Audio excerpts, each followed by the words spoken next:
पुंडलिक वरदारी विठ्ठल श्री ज्ञानदेव तुकाराम प्रभु श्री रामचंद्र भगवान की जय। कपिवर्य महारुद्र हनुमान की जय। अवधूत चिंतन श्री गुरुदेव दत्त। यावरी बोले विनिता सुत तुम्ही आशीर्वाद लिहिला पत्रात की जोवरी वैकुंठ कैलास दिसत तोवरी चिरंजीव असावे। ग्रंथकर्ते या ठिकाणी सांगतायत, गरुडानं तुकाराम महाराजाला पाहिलं, वय झालेलं होतं, महाराजांचं शरीर वाळून गेलेलं होतं, काडीसारखं त्यांचं शरीर दिसत होतं। आता तुकाराम महाराजाची जगण्याची गॅरंटी नाही असं गरुडाला वाटत होतं। मग देवाला विचारलं गरुडानं, म्हणले देवा काल तुम्ही पत्रामध्ये असं लिहिले जोपर्यंत चंद्र सूर्य आहे वैकुंठ कैलास आहे तोपर्यंत तुकाराम महाराज आहेत असं तुम्ही लिहिलंय, मला काय उद्याची बी गॅरंटी वाटना महाराजाची, तुम्ही कसं लिहिलं सांगा। ते आपुले वचन वैकुंठपती असत्य नव्हेच कल्पांती तरी शरीर वाळले म्हणून प्रीती उद्विग्न चित्ती का होता। आणि त्यावेळेस भगवान परमात्म्याला गरुडाने सांगितलं, देवा तुमचं वचन आहे ते, आणि तुमचं वचन म्हणजे ब्रह्मवाणी आहे, त्याच्यामुळे ते खोटं होणार नाही। पण महाराजांचं शरीर वाळून गेलंय, कृश झालेलं आहे, म्हणून मी विचारलं असं सांगतात। भजनी रतले याचे चित्त तेव्हाच काही काळ झाला अंकित हा नामयाचा अवतार साक्षात जाणती संत निजपुन। भगवंताने सांगितलं गरुडा तुकाराम महाराज जरी कृश दिसत असले तरी ज्या दिवसापासून तुकाराम महाराजांनी भजन केलंय त्या दिवशी कळीकाळ दास झालाय। जगा काळ खाय आम्ही माथा दिला पाय, आणि अजून एक खूण आहे संत जाणताय, जगतगुरु तुका अवतार नामयाचा संप्रदाय सकळांचा तेथुनिया नामदेवांचा अवतार तुकाराम महाराज आहे असं भगवंत बोलू लागले। अनंत जन्मी करुणी भजन एकाग्र निश्चळ करुणी मन तुम्हासी केले आपुले स्वाधीन वर्णित गुण निज प्रीती। गरुडजी सांगताय भगवंता तुकाराम महाराजांनी तुम्हाला आपल्या अधीन केलंय, कशाने केलंय? भजनाच्या भावानं, भजनाच्या प्रीतीने तुम्हाला अधीन केलं। गरुड देवाला बोलू लागला, यावरी तुकयासी म्हणे जग जेठी मी सुनीत झालो बहुपोटी उपवासी निघून उठा उठी तुझ्या भेटी पातलो। आणि तुकाराम महाराजांनी सांगितलं, भगवंताने सांगितलं तुकाराम महाराजाला, म्हणले हे बघ काल एकादश होती आणि आज द्वादशीला सगळे वारकरी घरी गेले की मी आलोय, त्यामुळं 2 दिवस झाले मी जेवलेलो नाहीये, मला भूक लागले असं भगवान परमात्मा तुकाराम महाराजांना बोलतात। तरी ग्रहात निपजले असेल अन्न ते पात्री आणावे विस्तारून ओले कोरडे म्हणून संकोच मनीन धरावा। भगवंताने सांगितलं तुकारामा तुमच्या घरामध्ये जे असेल कोरडं धान्य असू द्या, स्वयंपाक केलेला असू द्या, कसलं बी असू द्या, ताटामध्ये वाढा आणि मला जेवायला घेऊन या, कारण मला भूक लागली आणि एवढ्या लांबचा प्रवास करून आलोय, पंढरपूर ते देऊ किती अंतर आहे, एवढ्या अंतरावर मी आलोय त्याच्यामुळे भूक लागले। भगवंत बोलू लागले, म्हणाल सन्निदास रुक्मिणी क्षुदित का झाला चक्रपाणी तुकयाचा हेत होता म्हणी की देवा भोजनी वैसावे। श्रोत्यांना प्रश्न पडला, अन्नपूर्ण सोबत आणली होती भगवंतानं, अन्नपूर्ण कोण आहे? रुक्मिणी आहे, जगदंबा आहे, आणि रुक्मिणी जवळ असताना देवाला भूक कशी काय लागली असं जर श्रोत्यांना वाटलं तर तुकाराम महाराजांच्या मनात असं होतं की देवानं आपल्या घरी जेवावं बसावं, हीच हे तुकाराम महाराजाचा देवानं बोलून दाखवला। ते मनोगत जाणून त्वरित तैसेच बदले पंढरीनाथ जेणे प्रेमळाचा पुरे हेत तेच दीननाथ करीत असे। तुकाराम महाराजांच्या मनामध्ये जी होत तेच भगवंतानं बोलून दाखवलं की बाबा तुकारामा भूक लागले जेवायला वाढ, हेच महाराजांच्या मनामध्ये होतं। भक्ताच्या अंतःकरणामधलं ओळखून कार्य करणारा तो भगवंत आहे असं सांगतात। मग तुकयाने आणून जर चरण कमळ कोमळ तुळशी दलाची माळ कंठी तत्काळ घातली.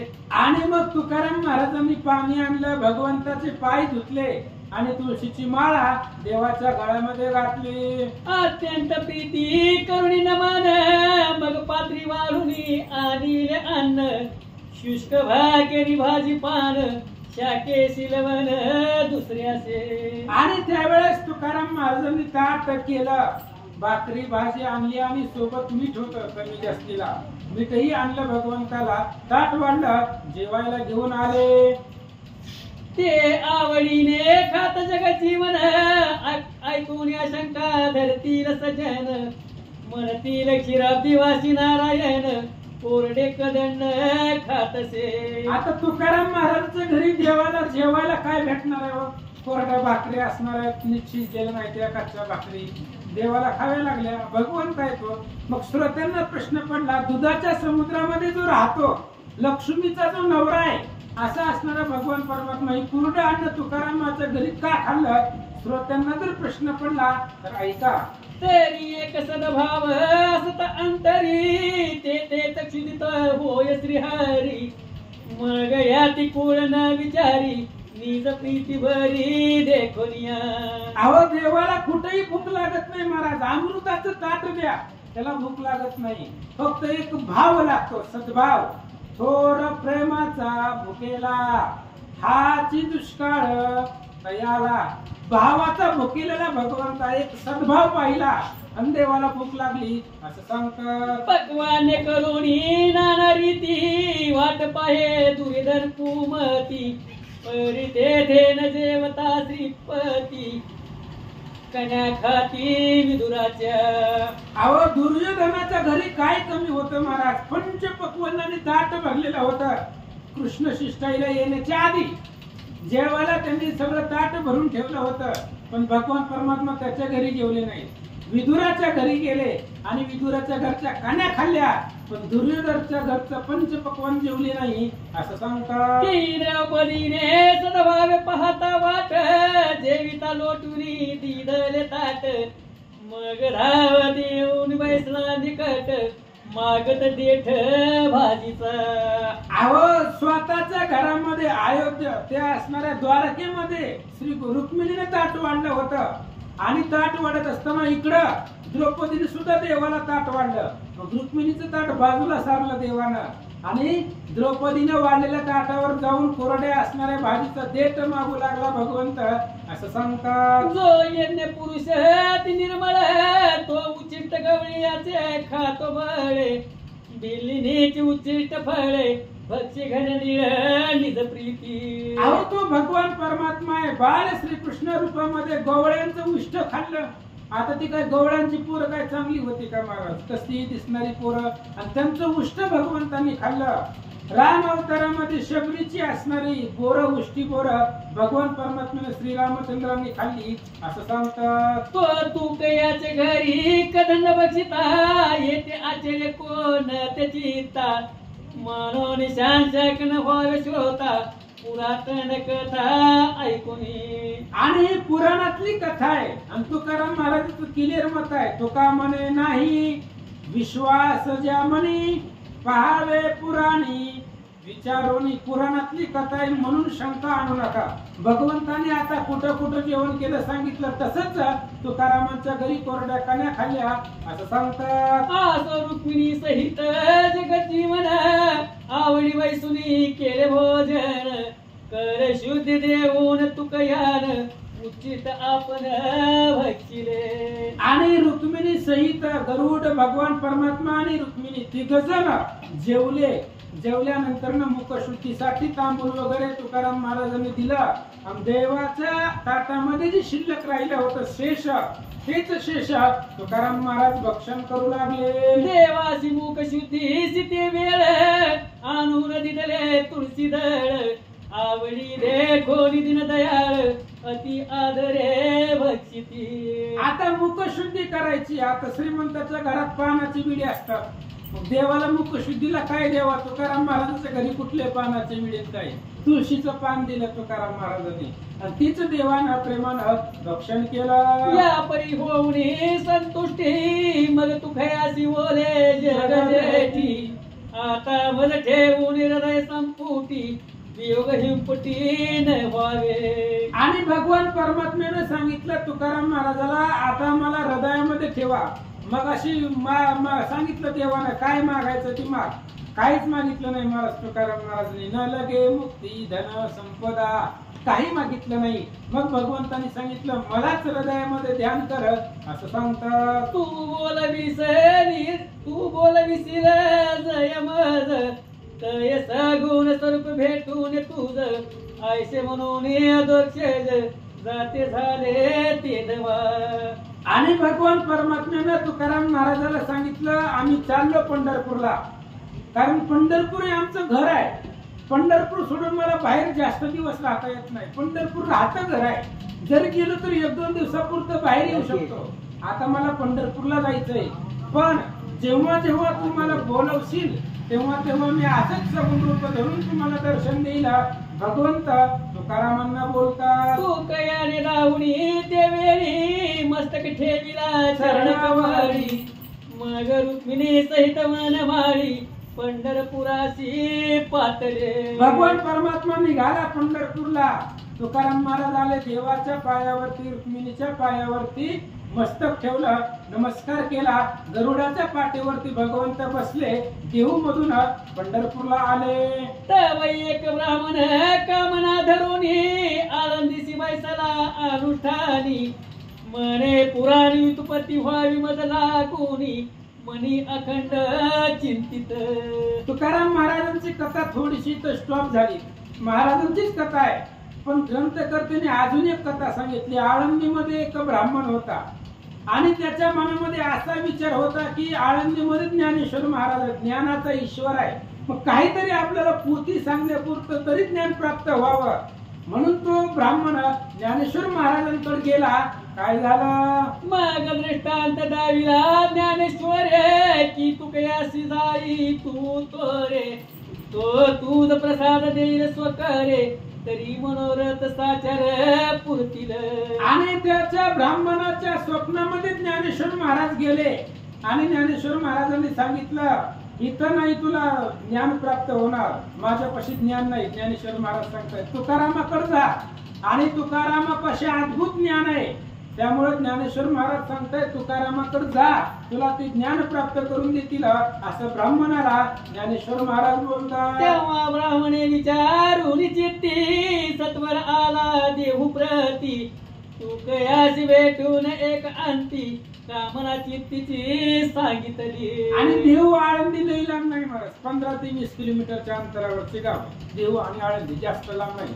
त्याच्यामुळे तो ब्राह्मणाला दृष्टांत झाला ज्ञानेश्वर महाराजांचा.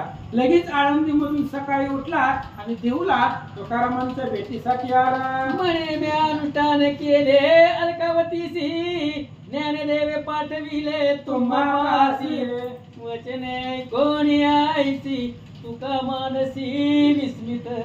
आणि तो ब्राह्मण तुकाराम महाराजाकडे गेला. म्हणला महाराज मी आळंदीला अनुष्ठान केलं होतं की मला पुराण सांगणं एवढं ज्ञान प्राप्त व्हावं.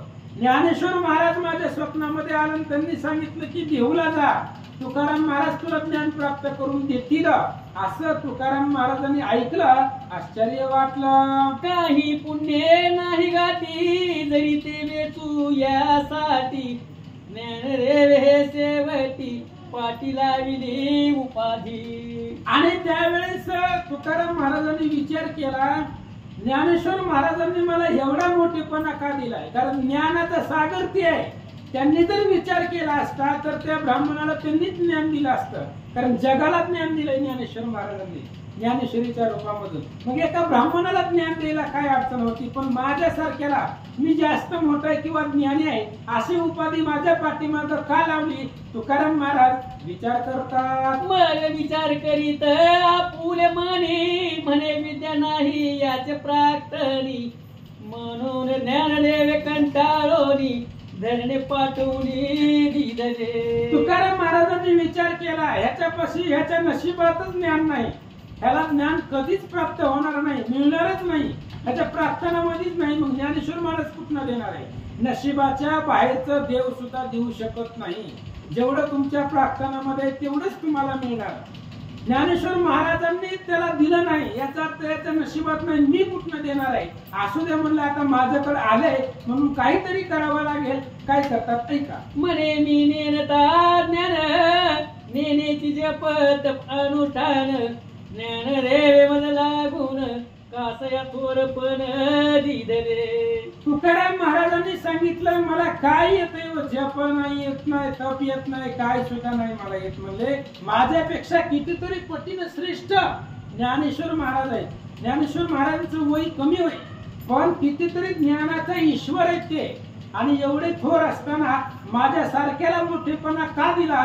तुकाराम महाराज बोलतात, मग 11 भंग आणि नारळ ब्राह्मणासी दिले ते वेळ म्हणे हे बक्षीस जे वेळ ज्ञान तत्काळ तुझ होईल.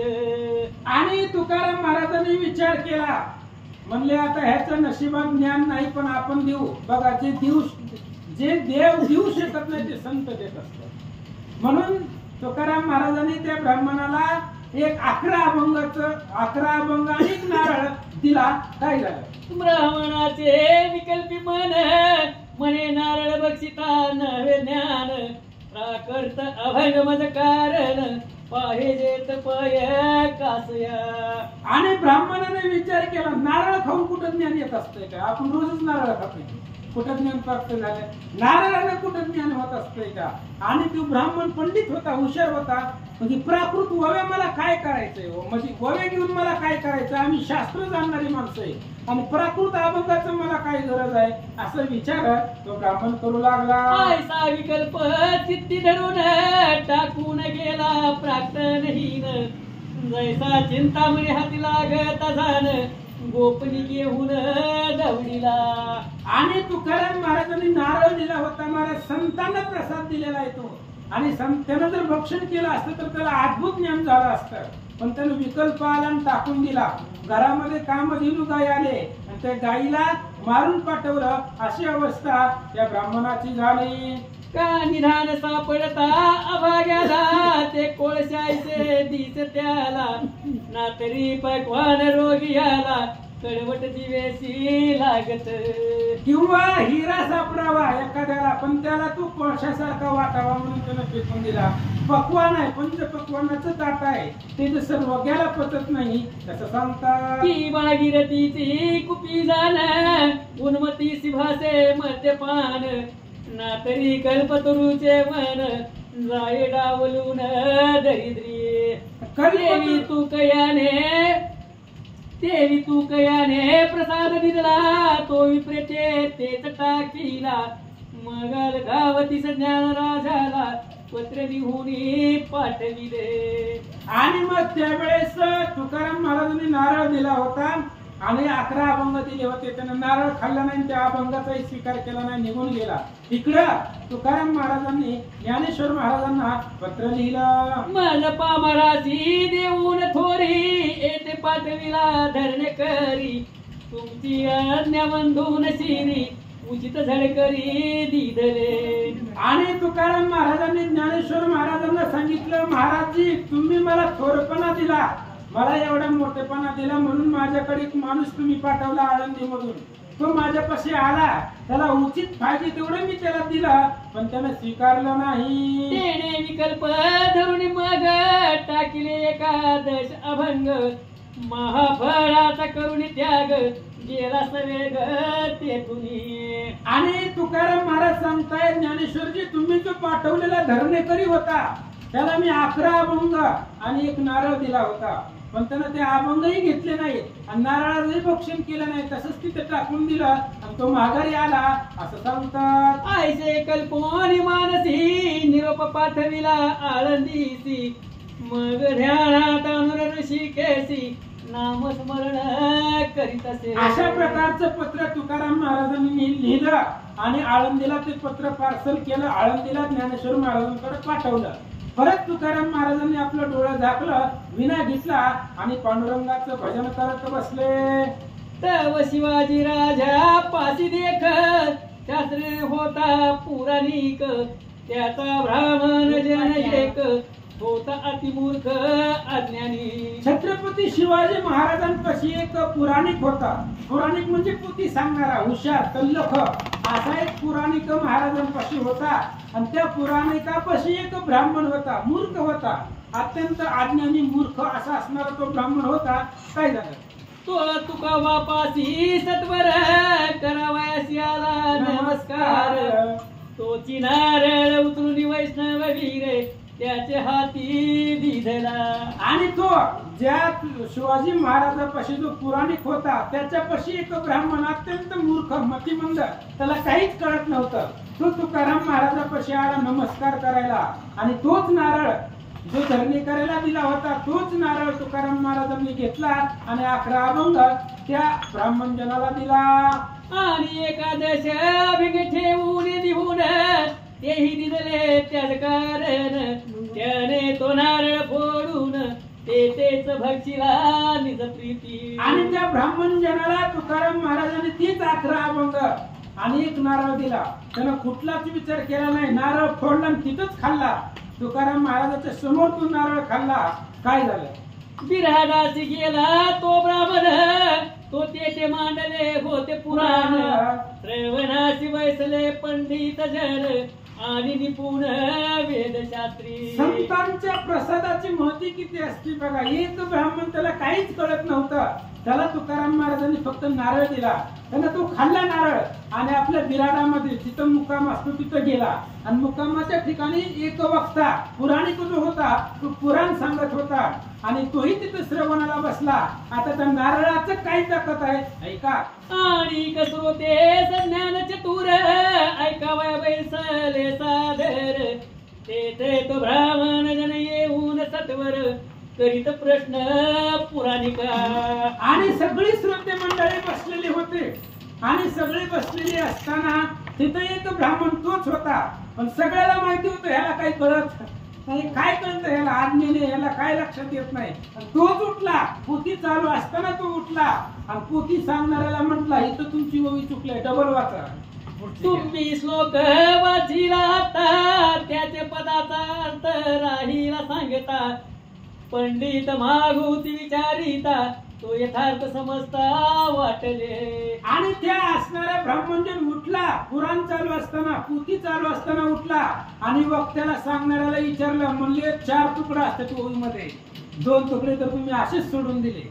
पुन्हा ओवी रिटर्न घेतली तर लक्षामध्ये आलं की ह्याच बरोबर आहे. मग ज्याला काहीच कळत नव्हतं त्यानं ओवीचा अर्थ त्याला कसा कळला असा विचार पुराणिकाच्या लक्षात आला. म्हणती हे आश्चर्य बहुत याची ओनामा तो नव्हता येत. एकाएकी पुराण व्युत्पत्ती कैसी झाली कळेना. बाकीच्यांनी विचार केला ह्याला एक अक्षर कळत नाही, याच्यामधलं कधी वाचायला काहीच येत नाही ह्याला. मग ह्याला डायरेक्ट ओवीचा अर्थ कळलाच कसा? ज्याला ह्यातली बाराखडी सुद्धा येत नाही त्याला या ओवीचा अर्थ कसा कळला? म्हणून सगळ्याला आश्चर्य वाटलं. पुरतात पुसता त्या कारण साकल सांगे तेले वर्तमान माने एकादश अभंग तुकयाने आणि नारळी एक दिदला. मग विचारलं पुराणिकाने, वक्त्याने विचारलं, म्हणले बाबा तुला काहीच कळत नव्हतं, मग तुला ओवीचा अर्थ कसा कळाला? आम्ही आमच्या कडून ओवीची 2 चरणाचे अर्थ राहिले, तुझ्या लक्षामध्ये कसं आलं? त्यावेळेस त्यांनी सांगितलं काय नाही, सकाळी गेलो होतो तुकाराम महाराजांच्या दर्शनाला, त्यांनी एक नारळ दिला, प्रसाद म्हणून नारळ दिला आणि 11 अभंग दिले. ती नारळ मी खाल्ला आणि ती नारळ खाल्लेल्याचा परिणाम त्याला पोथीचा अर्थ कळू लागला. त्याला काहीच कळत नव्हतं, त्याला ज्ञान प्राप्त झालं. ज्ञानेश्वर महाराजांनी पाठवलेल्या माणसाला प्राप्त झालं नसतं का? त्याच्या मनामध्ये विकल्प होता म्हणून त्यानं खाल्ला नाही आणि या ब्राह्मणाला खाल्ल्यामुळे सगळं प्राप्त झालं असं सांगतात. तो फोडून खाताच ते वेळी गिरवान भाषा कळला घरी ऐसे ऐकोनिया बोली तटत झाली सकळ सभा. आणि त्या ब्राह्मण जनाने सांगितलं तुकाराम महाराजांनी जो नारळ दिला मी फोडून खाल्ला, खाल्ल्याबरोबर मला ओवीचा अर्थ कळाला. गिरवान म्हणजे संस्कृत भाषा मला कळायला लागली. आधी काही येत नव्हतं, पण तुकाराम महाराजांचा जो नारळ रूपी प्रसाद मी भक्षण केला तेव्हा मला संस्कृत भाषा गोव्या माझ्या लक्षामध्ये आल्या. असं ऐकल्यावर सर्वांना आश्चर्य वाटलं. पुराणिके समीप बोलावून प्रीती पत्र दिले त्याच्या हाती. म्हणे हे वाचून दायम प्रती तरी सत्य प्रतीती वाटेल. आणि मग त्यावेळेस पुराणिकांनी एक पत्र दिलं त्याच्या हातामध्ये.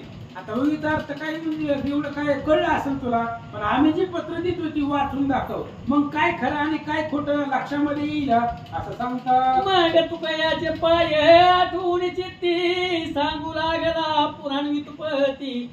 ऐकून पंडित तटस्थ होती आश्चर्य त्या प्रती वाटले. मग त्याने सांगितलं की बाबा वाचायला कुणाला मी येतंय की हे तर बस म्हणले पाठावर या बस म्हणजे इथं सांग थोडासा बाबीचा अर्थ. त्याला बसवून ती सांगू लागलं मला धडा धडा धडा अर्थ न चुकता. आणि 4 चरणाचे अर्थ. पहिला पुराण एखादा चरण सोडून तर देत होता, ही 4ही चरण सगळी सांगू लागला. मग सगळ्यांना विश्वास वाटला आणि तुकाराम महाराजांच्या प्रसादाची महती लक्षात आली. म्हणती विष्णू भक्ताची अघटित करणी नव्हे तेच करुण दावी ते जाणी. एक सद्भाव चित्ती धरवणी चक्रपाणी वश केला. आणि मग त्या असणाऱ्या पुराणिकांनी विचार केला विष्णू भक्त आहे तो जे जगाला करता येत नाही किंवा जे जगाला अघटित आहे ते घटित करून दाखवणारे वैष्णव असतात. त्यांच्या लक्षामध्ये आलं जो लीला नाटकी भगवंत राईचा करी पर्वत त्याचे आवडते जनीच भक्त अघटित चरित्र तयाचे. भगवान परमात्मा आहे त्याला काय करता येत नाहीये. राईचा बारीक बारीक धोक्याचा तो पर्वत करू शकतो असा असणारा भगवान परमात्मा आहे आणि त्या भगवंताचे भक्त येत म्हणून हे चरित्र घडून आलं असं सांगतात. मूर्खाशी ज्ञान झाले अद्भुत हे चिंचवडी देवासी कळली मात. मग ब्राह्मण मिळून समजत स्वभावे बोलती एकमेक. आणि मूर्खाला ज्ञान प्राप्त झालं. ही चिंचवडच्या ब्राह्मणाला जे गणपतीचे उपासक होते काल परवा निघाली होती ना गणपतीचे उपासक ब्राह्मण लोक त्यांच्या लक्षामध्ये आलं की तुकाराम महाराजांनी आज्ञाला ज्ञान दिलंय म्हणून ते असणारे चिंचवडीचे ब्राह्मण काय करतात ऐका. आपण मताभिमान करून तुकयाचे करीत हेळण परी मनुष्यन म्हणावे त्याला गुण यथार्थ वचन जाणीजे. त्या चिंचवडीच्या ब्राह्मणाने विचार केला आपण तुकाराम महाराजाला मानित नाही त्याचं हेळण करतोय, पण तुकाराम महाराजाला माणूस म्हणता येत नाही कारण माणसालाही करता येत नाही. जेवढं तुकाराम महाराजांनी केलं तेवढं माणसाला करता येत नाही असं या ठिकाणी सांगतात. एक म्हणती पाचारून त्यासी प्रीतीने पुसावे एक दिवसी. तू कोण आहेस सांग आम्हासी ऐसे तुकयासी पुसावे. मग ही सगळी ब्राह्मण आपापसामध्ये चर्चा करत होती. म्हणले बोलवा तुकाराम महाराजाला बोलून घ्या आपल्यापाशी. नेमकं तू कोण आहे विचारा तुकाराम महाराजाला कारण माणसाला एवढे चमत्कार जमत नाही. मग ही कोण आहे असं आपण विचारू. ब्राह्मण आपापसात बोलतात. ब्राह्मण भक्त ती प्रेमळ आपणाशी सांगेल तत्काळ. ऐसा चिंचवडी ते वेळ विचार केला द्विजवरी. आणि मग त्यावेळेस त्यांनी विचार केला की म्हणले आपण ज्याला ज्ञान प्राप्त झालं होतं ना तुकाराम महाराजांच्या प्रसादानं त्यालाच बोलवू आणि त्याला विचारू तुकाराम महाराजांची महती काय आहे तो आपल्याला सगळं सांगेल असा विचार चिंचवडीचे ब्राह्मण करू लागले. मग मनुष्य करुणी बोल करी त्याशी सांगतले ते अवसरी.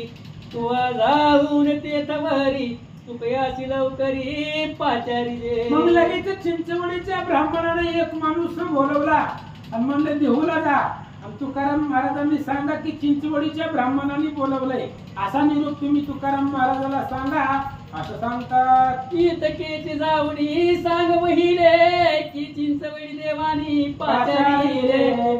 ऐसे ऐकून ते वेळे मनुष्य उठीला सत्वरी. आणि त्या चिंचवडीच्या ब्राह्मणाने त्या माणसाला एकच सांगितलं एवढंच सांगायचं तुकारामाला की चिंचवडीच्या ब्राह्मणाने बोलवलंय.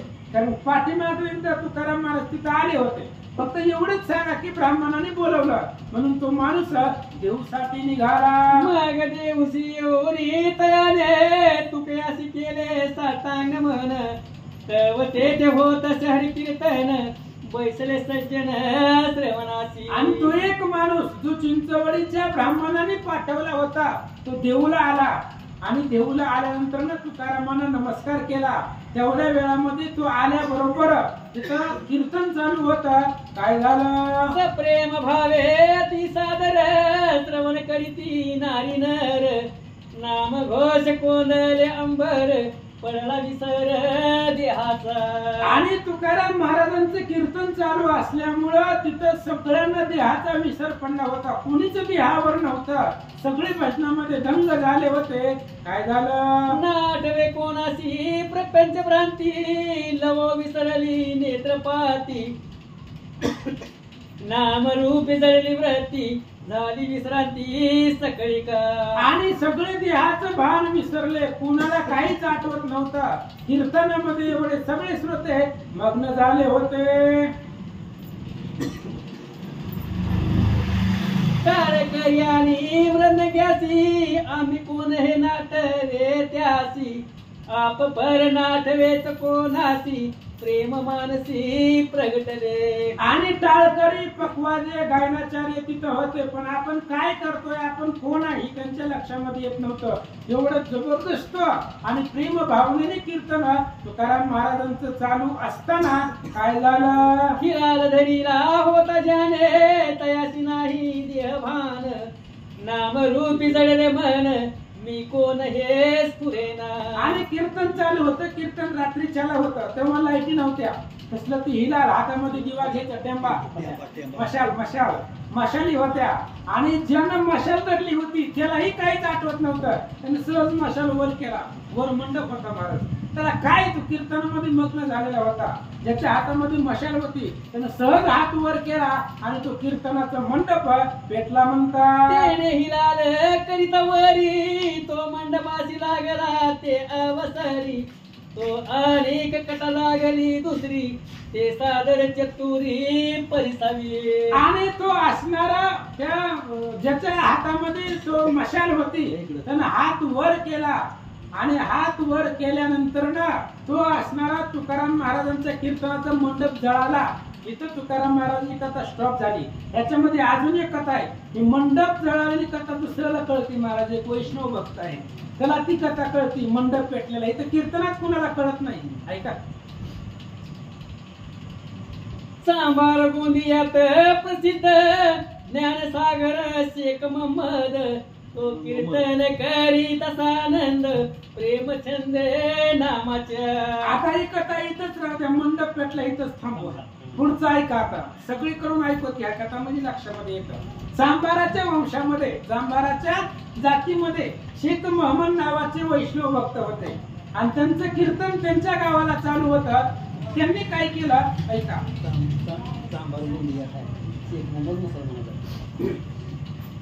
श्रवणाशी बैसले बहुत जन 18 वर्णाचे थोर लहान आणि चतुर श्रीमंत जन सज्ञान ब्राह्मण पंडित जे. आणि शेख महमदाचं कीर्तन चालू होतं आणि त्यांच्या कीर्तनाला अफाट अशा प्रकारचे श्रोते मंडळी होते आणि अनेक प्रकारचं कीर्तन त्यांचं रंगामध्ये आलं होतं. काय झालं? एकाग्र ऐकती कीर्तन सांग कधीशी आला अद्भुत रंग पाखंडिया शिवचरण सुचे मग आरोगीले मुग ते समयी. आणि कीर्तन चालू होतं महाराजांचं त्याच्यामुळे अद्भुत रंग आलेला होता कीर्तनामध्ये. पाखंडी मतवादी जी लोक होते त्यांना बोलायला मध्ये चान्सच नव्हता. तेवढं कीर्तन रंगामध्ये आलं. तो वक्त याने ते वेळा उडी मारून मंडप चोलीला हे कौतुक देखून डोळा आश्चर्य सकळा वाटले. आणि शेख महमदाचं कीर्तन चालू होतं. तोच वक्त आहे त्यांचे कीर्तन चालू होतं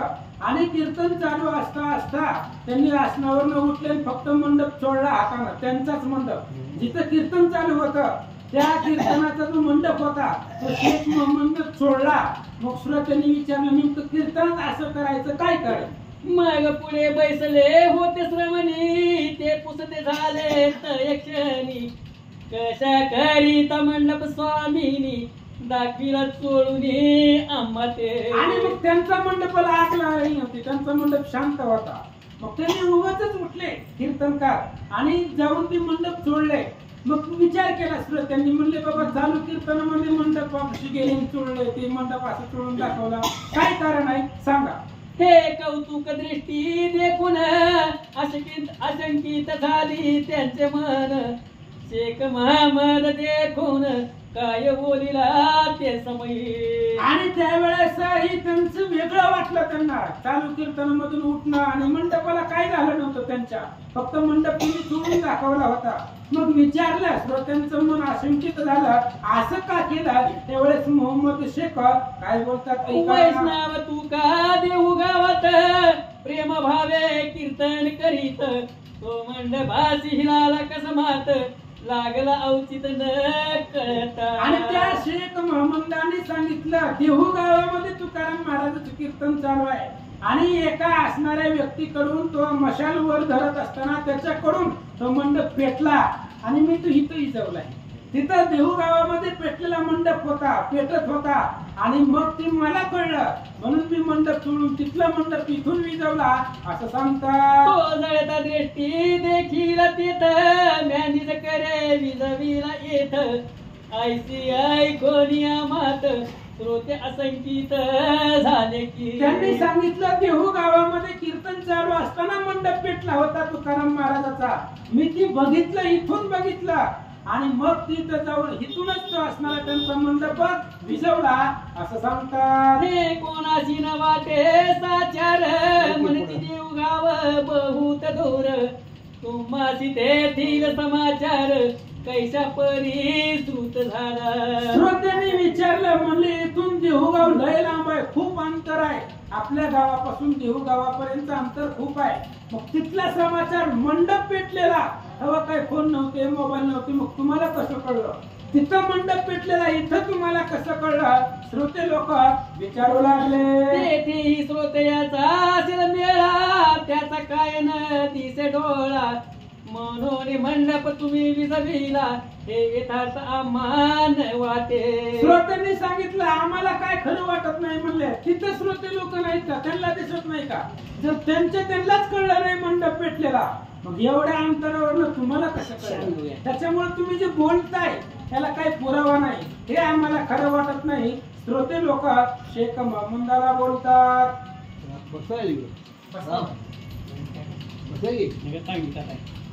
काय सांगतो 10-15 मिनिट राम आहे का 10 मिनिटं कोणाला घेऊ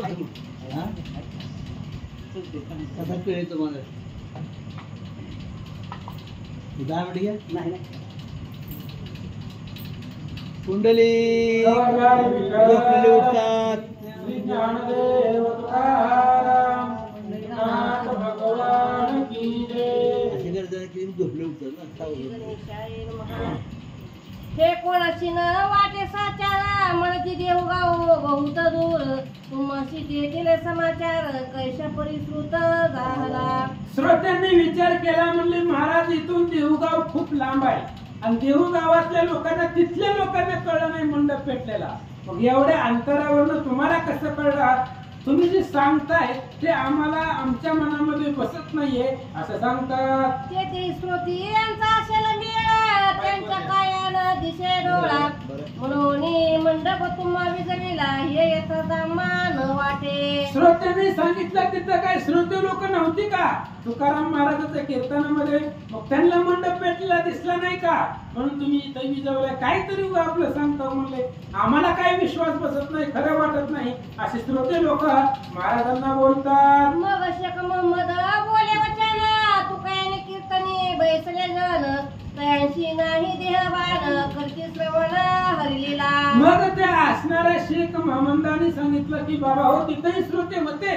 तुकाराम महाराजांच्या कीर्तनामध्ये इथल्यापेक्षा खूप श्रोते होते, पण तुकाराम महाराजांच्या कीर्तनामुळे त्यांना विधेयी अवस्था प्राप्त झाली होती, त्यामुळे ते ध्येयावर नव्हते म्हणून मंडप पेटलेला कुणालाच माहिती नाही असं सांगतात. नामरूपी झाले चित्त सकळ झाले देहातीत किलाल लागोनी मंडप जळत तो मेळ त्वरित विजविला. आणि सगळे नाम रूपामध्ये सगळ्यांचं चित्त भ्रमित झालं होतं. कुणीच देहावरती नव्हतं. त्यामुळे तिथल्या लोकांना काहीच कळलं नाही. मी ज्ञान दृष्टीनं पाहिलं आणि इथं बसून त्यांचा मंडप पेटता मी जळता असणारा मंडप विजवला असं सांगतात. यावरील श्रोते पुसती माता कीर्तनाचे पंढरीनाथ त्याचे कान चुकविला घात मंडप जळता देखोने. आणि मग श्रोते खूप हुशार होते. मला श्रोत्यांनी दुसरा प्रश्न केला. बरं जाऊ द्या, श्रोत्यांना नाही कळलं. देव होते ना तुकाराम महाराजांच्या कीर्तनामध्ये. मग देवाला कळत नाही का मंडप पेटलेला? जर देवाला कळलं असतं तर मग तू देवाला मंडप काही जेवला नाही. त्यावेळेस महाराज काय सांगतात ऐका. मग कसे मोहम्मद बोलती त्याशी प्रेम मुलाला ऋषिकेशी देव पण नाथेची तयाशी नाटवे भक्ताशी भक्तपणा. अरे भक्ताचं कीर्तन चालू असल्यावर देवाला काहीच कळत नाही. नामदेवांच्या कीर्तनामध्ये पितंबर गळेपर्यंत फिटले महाराज, निष्ठेपर्यंत नाचले. कारण देवाला देहाचं भान राहत नाही. तसंच भगवान परमात्मा तुकाराम महाराजांच्या कीर्तनामध्ये होते पण ते देहावर नव्हते. ते तल्लीन झाले होते म्हणून त्यांनाही माहित नाही असं सांगतात. ते दोघे एक झाले असते कोणी रक्षावे कोणाप्रती जेवी दोन दीपक जळते असते भिन्न न दिसते सर्वथा. तुकाराम महाराज श्रोते आणि भगवान परमात्मा सगळे एकच झाले होते. त्यामुळं मंडप पेटलेला कुणालाच माहिती नव्हतं. मग कोणी विजवायचा होता तो मंडप कुणालाच लक्षामध्ये आलं नाही. 2 दिवा लावलेले असावे आणि दोन्ही दिवाला एकत्र करावा तशी अवस्था तिथल्या लोकांची झाली होती असं सांगतात. ते एके ठाई करिता वस्ती समरसपणे मिळवली जाती अशी तयांची विजय स्थिती माझे चित्ते स्फुट झाले. आणि माझ्या लक्षामध्ये आलं तिथल्या लोक सगळे एक समरस झालेले, सगळे एकमय झालेले इथं. त्याच्यामुळे मंडप पेटलेला त्यांना कोणालाच कळलं नाही. ते मला इथून कळलं असं सांगतात. सरिते माझी विशाळ बेटे ते उदकाची होती 2 वाटे मग पुढे होणी एक वटे भिन्नत्व न जावीती सर्वथा. समुद्रापासून 2 नद्या जाव्या. समुद्रापासून निघताना 2 असतात आणि पुढच्या अंतरावरती गेल्यावरती 2 नद्या एकत्र होतात. त्यामुळं पाणी ओळखता येतं का ह्या नदीतलं कोणतं.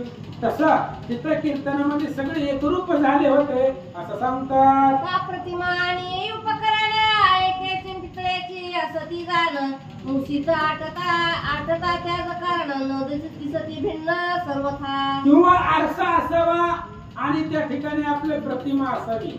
प्रतिमा आरशामध्ये जरी पाहिली तरी अशीच आहे, बाहेर असली तरी अशीच आहे. त्याच्यामध्ये काहीच बदल होत नाही, एक सारखंच आहे असं सांगतात. नातरी खत नवी तपाहे दोन्ही काढविले एकेची ठाई त्याशी वेगळपणा पाहता पा काही भिन्नत्व नाही सर्वथा. देवी देव भक्त झाले असता एक कोण कोणाचे जाणीला दुःख समरस विनाश झाले सुख भेद मावळले. तशा पद्धतीनं देव आणि भक्त तुकाराम महाराज आणि पांडुरंग परमात्मा एकच झाले.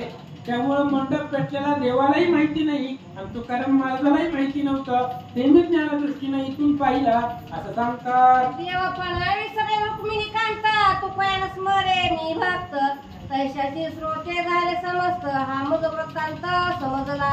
आणि देव पण विसरला. तुकाराम महाराजाला सुद्धा मी भक्त आहे हे आठवण गेलं आणि तीच अवस्था श्रोते लोकांची झाली. म्हणून तिथं पेटलेला मंडप इथं माझ्या लक्षामध्ये आला असं सांगतात. हे जरी तुम्हाशी न वाटेल साचार तरी तेथून आणा समाचार ऐसे कोणी उत्तर श्रोते चतुर संतोषले. आणि त्या असणाऱ्या सांगितलं वक्त्यांनी तुम्हाला जर मी सांगतो ती खरं वाटत नसला तर जावा देऊला आणि तिथून समाचार आणा. रात्री काय घडलं होतं विचारा तिथल्या लोकांना विचारा रात्रीचा प्रसंग काय आला होता. तिथला समाचार घेऊन या असं ऐकल्यावर श्रोत्यांना आनंद वाटला. मग देवचे पाटीलाशी पत्र लिहून एक सांडणी पाठवली त्याने की रात्री कौतुक देखील नाही यथार्थ लिहून पाठवावे. आणि त्या श्रोत्यांनी लगेच म्हणलं खरं आहे का खोटं आहे बघायचंय म्हणून एक पत्र लिहिलं. देऊळगावच्या पाटलाला पत्र लिहिलं आणि त्या पाटलाला पत्रामध्ये विचारलं रात्री तुकाराम महाराजांच्या कीर्तनामध्ये काय झालं होतं. आता तिथले लोक म्हणजे मंडपामध्ये होते त्यांना काय माहित नव्हतं ती विधी अवस्था होते. पण रस्त्याच्या येणाऱ्या लोकांना दिसत नाही का पेटलेला. बाहेरच्या लोकांना कळत असतं. तसंच पाटील कीर्तनात नव्हता बाहेर होता. मग त्या पाटलाला रात्री काय झालं होतं ही माहिती होतं. म्हणून त्या असणाऱ्या श्रोत्यांनी पाटलाला पत्र लिहिलं. रात्री जे झालं ते पत्राद्वारे आम्हाला कळवा. माता जाता दिनकर आले त्याचे प्रत्युत्तर. रात्री होता कीर्तन गजर मंडपाशी हिलाला लागला. आणि सूर्य अस्तमनाला जाण्याच्या वेळेला देऊळगावाच्या पाटलाचं रिटर्न उत्तर आलं की बाबा रात्री तुकाराम महाराजांचे कीर्तन चालू असताना एका जणाकडून दिवा त्या तुकाराम मंडपाला लागला आणि त्यावेळेस त्यांचा मंडप पेटला होता असं पत्राचं उत्तर आलं. म्हणतात तीन हात छिद्र पडले जाणा परी रात्री कळले नाही कोणा सकाळी उठवणी देखुनी नयना मग आश्चर्यानं मना वाटले. आणि त्या पाटलाने सांगितलं 1.5 हात एवढं छिद्र मंडपाला पडलं होतं कारण पेटलं होतं ना.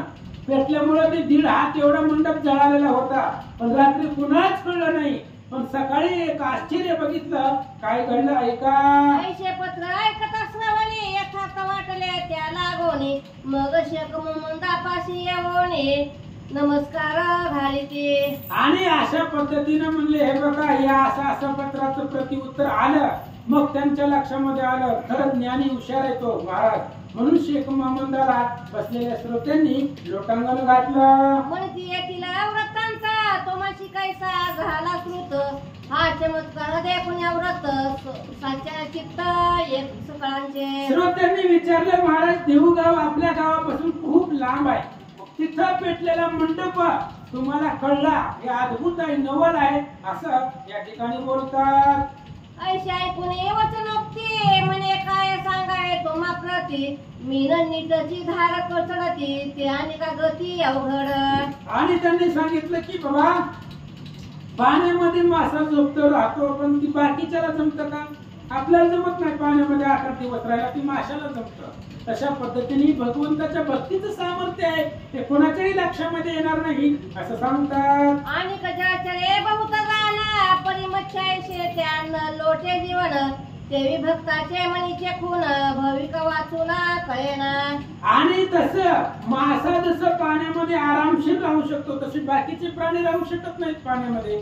काही काळावधी पुरतं मर्यादित राहतात पण मासे 24 तास कायम पाण्यामध्ये ते आरामशीर राहतात. तसं भक्ताचे जे खून आहेत ते भक्त लोकांच्याच लक्षामध्ये येतात इतरांना ते कळत नाही असं सांगतात. की पिपिलिकांचे मार्गाने पिपिलिकांची चालू झाले देवी वैष्णवाचे मनीचे खून भाविक वाचून कळेना. मुंगे जर निघाले तर सगळे एकाच रांगेमध्ये जात आहेत. मुंग्याची रांग मोडत नाही पण मुंग्याच्या मार्गाने बाकीच्याला जाता येत नाही. तसं संताची वचन संतलाच कळतात असं सांगतात. की अंतरी गमन उडता ते मार्ग पाहवाय काय होता परी पक्षीची चालतीन पंथा आणि का सर्वथा कळेना.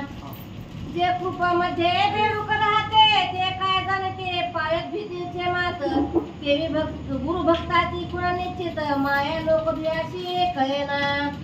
ऐशी वितोषणोक्ती बोलणी त्वरित शेख महमूद राहिले निवांत आश्चर्य माणूस श्रोते समत घातले दंडवत सकाळशी. अशा पद्धतीनं त्या वक्त्यांनी सांगितलं. सर्वांना आश्चर्य वाटलं. पुन्हा त्या महाराजांना सर्वांनी नमस्कार केला.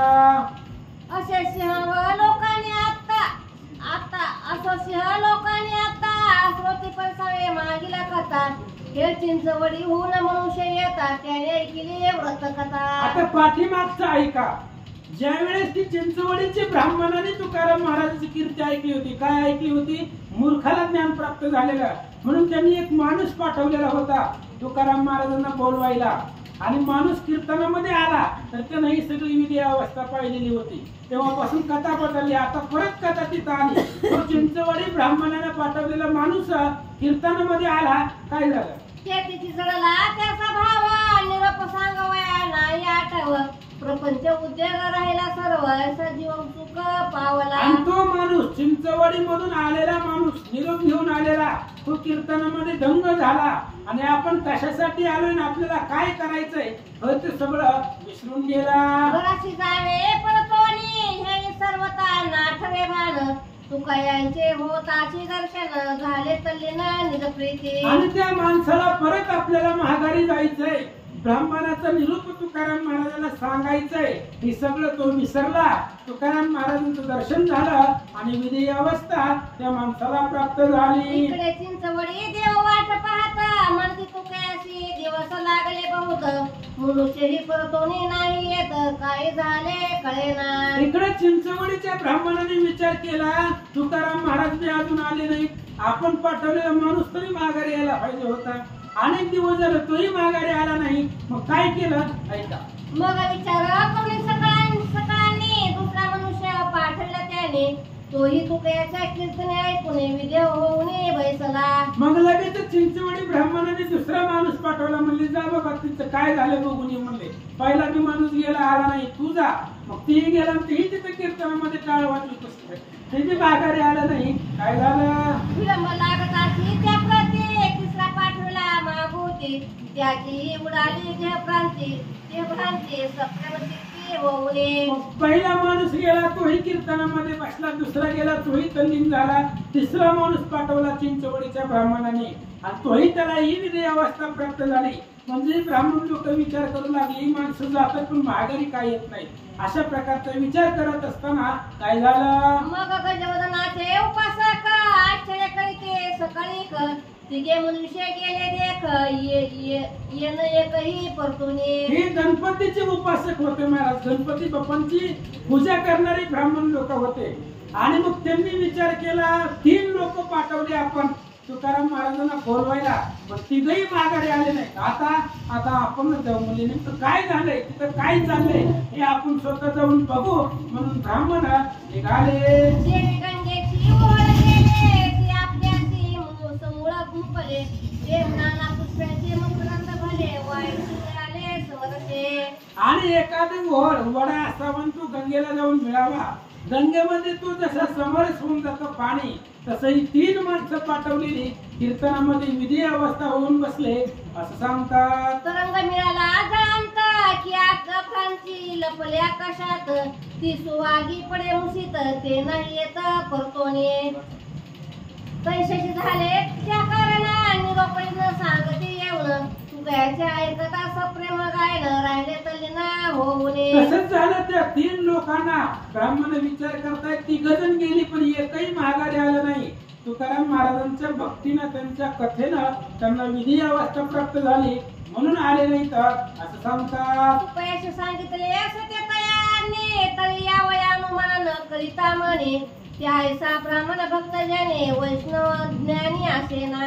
आणि मग त्यांनी विचार केला त्या ब्राह्मणाने म्हणजे आपण पाठवलेला माणूस माघारी येत नाही याचा अर्थ तुका वैष्णव आहे. आणि त्यांनी प्रचित पाहिली होती गणपती बाप्पा तुकाराम महाराज सांगण्यावरनं जेवले होते जे आपल्या सांगण्यावरनं जेवले नाही अशी प्रचिती आली होती.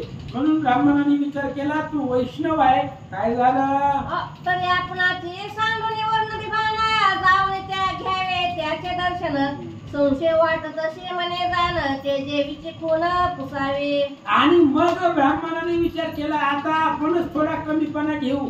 आपणच आपला अभिमान सोडू आणि आपणच तुकारामांच्या भेटीला जाऊ. आणि आपल्या मनामध्ये जो संशय आहे काय संशय होता त्यांच्या मनामध्ये नेमकं तुकाराम कोण आहे हे त्यांना जाणून घ्यायचं होतं. आपणच जाऊ आणि आपल्या जीवामध्ये जी आहे ती तुकारामाला विचारू असं चिंचवडीचे ब्राह्मण विचार करतात. ऐसा विचार करून निघाला ब्राह्मण निघाले ते कोण हे अंतरे तुकया लागून न सांगता कोण कळाले की. आणि ज्यावेळेस ती ब्राह्मण चिंचवडी मधून निघण्याच्या तयारीमध्ये होते तेव्हा तुकाराम महाराजाला कळालं की या ब्राह्मणाने 3 माणसं पाठवले महागारी एक बी गेलं नाही. आणि आपण जर आता त्यांच्या भेटीला गेलो नाही तर हा ब्राह्मणाचा अपमान आहे आणि तू भगवंताला सहन होणार नाही. म्हणून तुकाराम महाराज काय करतात ऐका. मनुष्य पाठवले प्राणी परी तो सांगितले नाही निरोप कोणी कोणी आता त्याची कृपा लोकांनी येताची चालूने भेटावया. तुकाराम महाराजांनी विचार केला, चिंचवडीच्या ब्राह्मणाने 3 माणसं पाठवली, पण तिघांमधला एकही निरोप सांगायला माघारी गेला नाही. म्हणून ती यायला लागलीत आपल्या भेटीला. ती येण्याच्या आधी आपण तिथं जावं असा विचार तुकाराम महाराज करतात. तरी आपण न जाता येथून ब्राह्मणाचा होईल अपमान. लक्ष्मीकांत ज्याचे चरण हृदय भूषण वागवितो. आणि तुकाराम महाराजांनी विचार केला, आपण जर गेलो नाही तर हा ब्राह्मणाचा अपमान आहे. आणि ज्या भगवंताने ब्राह्मणाचे पाय आपल्या हृदयाला लावून घेतली ती भूषण आहे, तो भूषण वागवतोय. त्या ब्राह्मणाचा जर अपमान आपण केला तर भगवंताला राग येईल असा विचार तुकाराम महाराज करतात. ते आले नाही तर येथावरे तो आपण पुढे जावे सत्वरे ऐसे विचारून अंतरे तिघे सत्वरे ते धवा. आणि मग तुकाराम महाराजांनी विचार केला, जोपर्यंत ती ब्राह्मण इथं येत नाही तोपर्यंत आपण चिंचवडीला जाऊ आणि त्यांना भेट देऊ असा विचार तुकाराम महाराजांनी केला आणि चिंचवडीसाठी निघाले. जैशीच्या तगा पुरुषा लागत तो मेघ सत्वरा धावून येत की उदया येत रोहिणी कांत सरिता नाथ उचंबळे नातरी हिरकणी देखुनी सुंदरा हरणी तोनी निघे हिरा येरेरांच्या अंतरा साक्ष जैसे प्रीती ते का चुंबकाशी देखुनी प्रीती लोहराज येते तया प्रती देवी दुजरांची अत्यंत प्रीती तुक्याची ती जाणवले. तुकाराम महाराजांच्या लक्षामध्ये आलं, ब्राह्मण आपल्याला भेटायला येण्याच्या आधी आपण तिथं जावं. म्हणून तुकाराम महाराज देहूमधून निघाले. म्हणून या लवड सवाडे विष्णू भक्त दासे तातळे श्रीहरीचे गुण कडवे काढे त्यावडे गातसे. आणि मग तुकाराम महाराज निघाले ब्राह्मणाच्या भेटीला चिंचवडीला निघाले. जात असताना रस्त्यामध्ये मुखामध्ये भगवंताचं भजन चालू करत असताना तुकाराम महाराज चालले. अर्धपंत लोटता त्वरिता तो तिजवर देखील अकस्मात तुकयाने मग दंडवत ते प्रीतीने घातले. आणि अर्ध्या रस्त्यामध्ये गेले तुकाराम महाराज. तेवढ्या वेळामध्ये ती ब्राह्मण तिकडून आलेले होते आणि रस्त्यामध्येच द्विजवरांना ब्राह्मण लोकांना तुकाराम महाराजांनी पाहिला. तुकाराम महाराजांनी त्यांना नमस्कार केला.